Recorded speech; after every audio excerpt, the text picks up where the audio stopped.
Hey there. Have you ever wondered how solopreneurs manage to keep all of their balls in the air? Well, today I am going to dive into a day in the life of a solopreneur.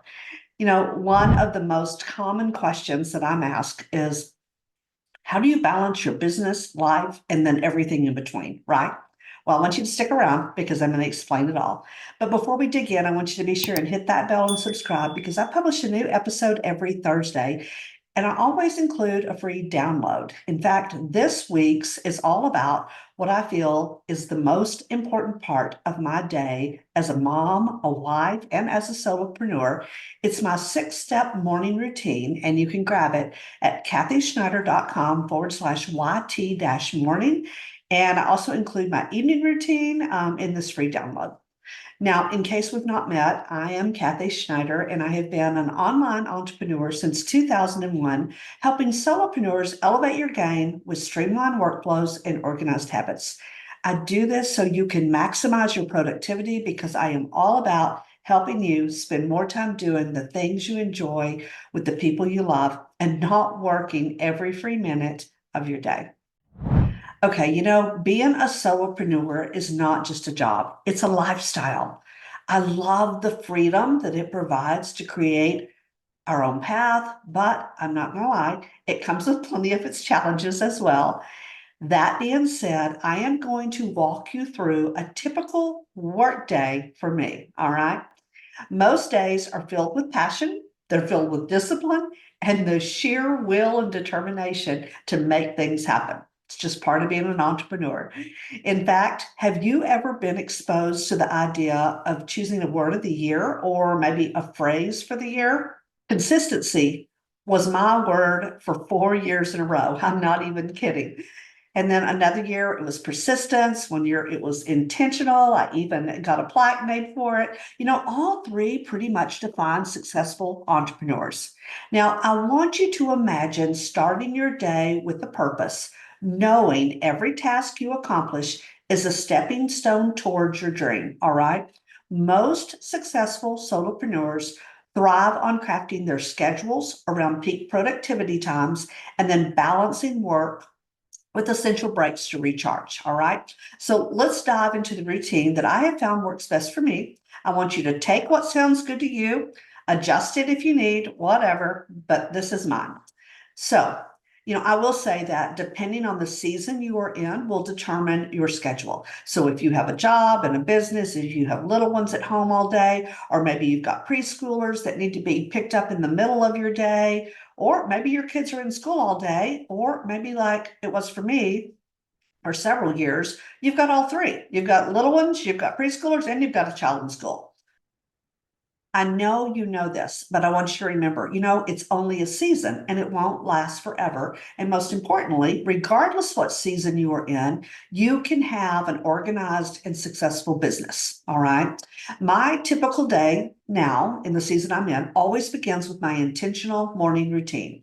And that's not changed since March of 2015, even when I had kids at home. It's the foundation for everything I do. And I cannot emphasize enough how strongly I believe and how important it is for success. It consists of prayer and devotion.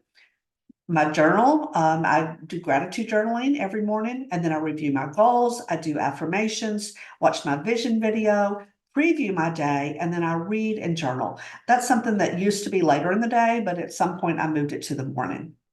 And since we, speaking, meaning my husband and I no longer have kids in school, my day begins when I wake up. I don't set an alarm, but guess what? I'm still awake somewhere between 5 and 6 a.m. most of the time. But around 7:30, I let the dogs out, and then I'm ready for a healthy breakfast.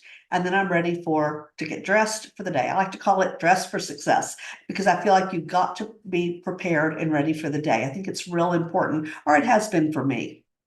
Another thing that I take very seriously is making sure that my environment, our home, that it's prepared. So the next thing I do is just get the home ready for the day, make the bed, unload and load the dishwasher, start to load the laundry. Then I try to be in my office no later than 9 a.m. Now, for my morning work blocks, and work blocks are my key for focus and for the flexibility and freedom, which is what I live for. All right. So 9 to 9:30 is a work block.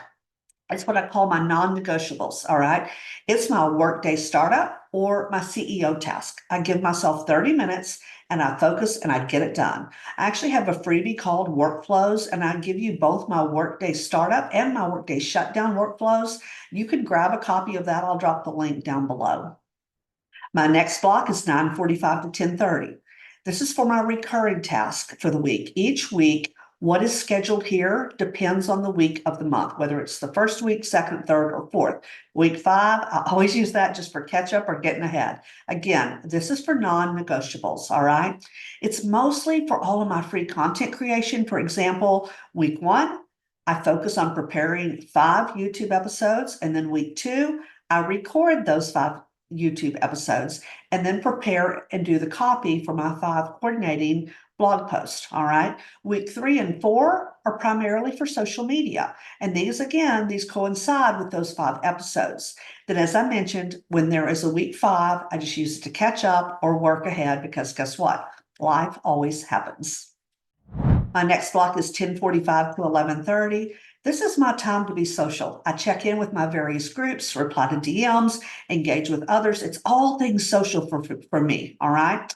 Then that's from 10:45 to 11:30. And then 11:30 to 1, healthy lunch, go for a walk, do any chores around the house, maybe prep for dinner. Like, that is just a big break time, all right?